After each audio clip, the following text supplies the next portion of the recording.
Okay, so my inbox is full of comments and messages from people asking me about my opinion on the game For Honor based on the trailer, because it seems more realistic than other games of that genre.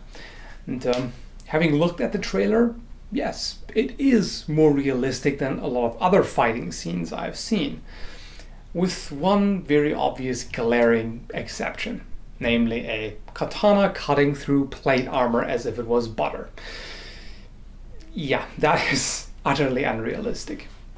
Yes, some of you might point out, oh, there is this one demonstration of a guy cutting through a sheet of steel with a katana.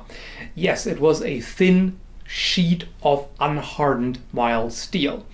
It's not particularly difficult. In fact, other people have done the same. There is a video made by Thane Thran, for example, here on YouTube, who did that with a Viking sword and even with a bronze sword. So really, it's not difficult at all. However, if you're dealing with plate armor, if it's late medieval plate, then it's going to be hardened steel.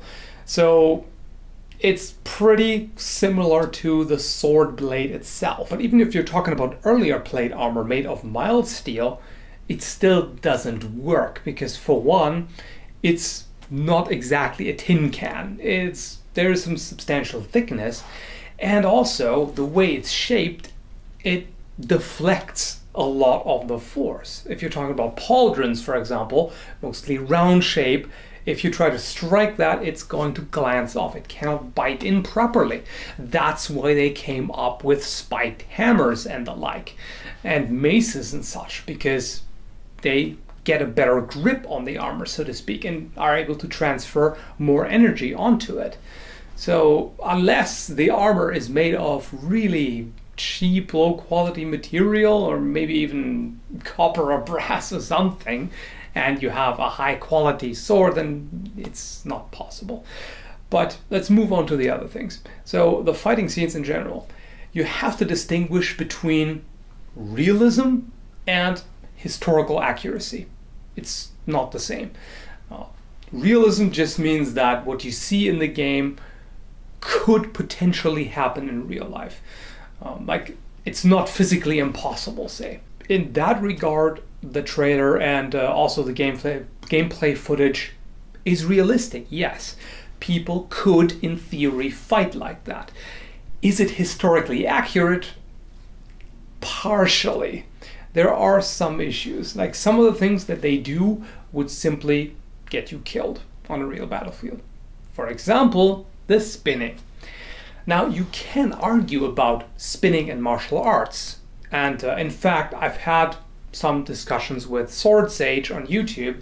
We were talking about spinning in martial arts, how, like, in some isolated instances you can get away with it if you do it in a particular way, but the way they do it in the trailer just does not work. You can pull it off if you move to the side as well, out, off center from your opponent, or you step in and you basically move past them while spinning.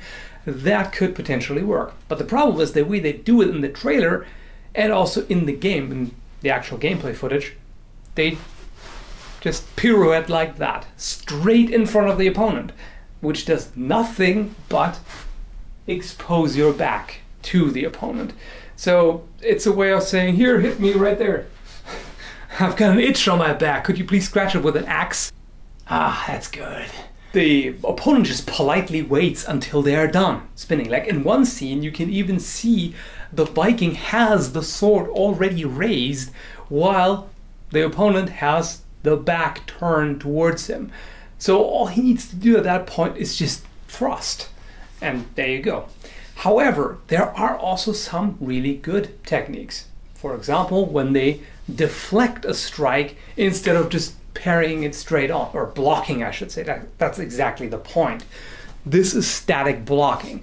If you're parrying it, a strike comes in, maybe you bash it to the side, or you otherwise make sure it goes off to the side, so you don't have to deal with all of that force coming your way. You're simply redirecting the force, and that's what they're doing in the trailer in some parts. Oh, and I almost forgot, one of the reasons why a lot of my subscribers got excited about this is that for the first time, as far as I'm aware of, in a video game, you see a murder stroke, which is a technique from the historical manuals where you grab the blade with your hands, as counterintuitive as that might seem, and strike with the guard. Generally, that's a technique used to defeat armor, because, as I already said, you cannot cut plate armor with a blade, so you have to figure something else out. You have to either thrust the point into the gaps of the armor, or you have to strike with the guard or the pommel, effectively turning this into a bludgeon. So yes, that is an actual technique, as is half swording, where you grab the blade with your other hand to get more control over the point so you can drive it into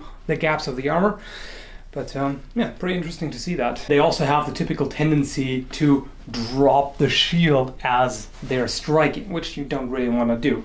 In a real fight, you would be much safer if you actually use the shield to your advantage, making only the weapon stick out. That way you would force them to close in past the reach of your weapon to get to the unprotected weapon arm. And if they do, a quick step adjusts for that. So that would be a lot safer. And then there's the other typical problem that you see in movies and video games: telegraphing from last week. I mean, what that guy is doing here, that is what I'd call telegraphing from last week. That strike was just very, very obvious. If you go like this, I am going to cut you, then yeah, you're gonna die. And that's exactly what happened in the trailer. So you could say, well, it's intentional. They want to show that some people are just less competent.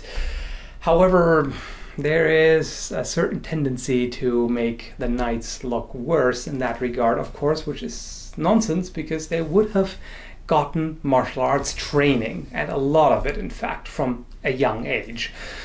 So it's not just the samurai who are skilled at that. And in fact, the Vikings would have also been proficient in martial arts, at least a lot of them. So overall, judging by the trailer and the gameplay, For Honor does look realistic. It's just that the historical accuracy is limited, but it is anyway, because obviously Vikings, knights, and samurai never met. So that's an inaccuracy anyway. But yeah, if you're looking for a game that does a better job of representing real-life fighting, then that's not too bad. It's not as good as Deliverance Kingdom Come seems to be, and I haven't commented on that game yet. I'd like to wait until it's out and actually try it myself before I comment on that. But yeah, it'll come. The kingdom will come. Anyway, thanks for watching.